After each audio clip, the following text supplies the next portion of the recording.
अंगं हरेः पुलकभूषणमाश्रयन्ती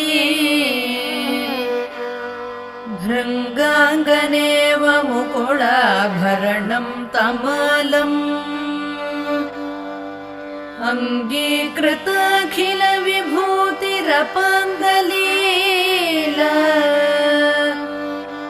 माङ्गल्यदास्तु मम मङ्गलदेवतायाः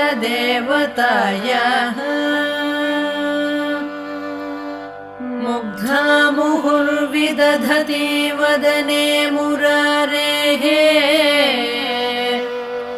प्रेमत्रपा प्रणिहितानि गतागतानि मालादृशोर्मधुकरीव महोत्पलेया सा मे श्रियं दिशतु।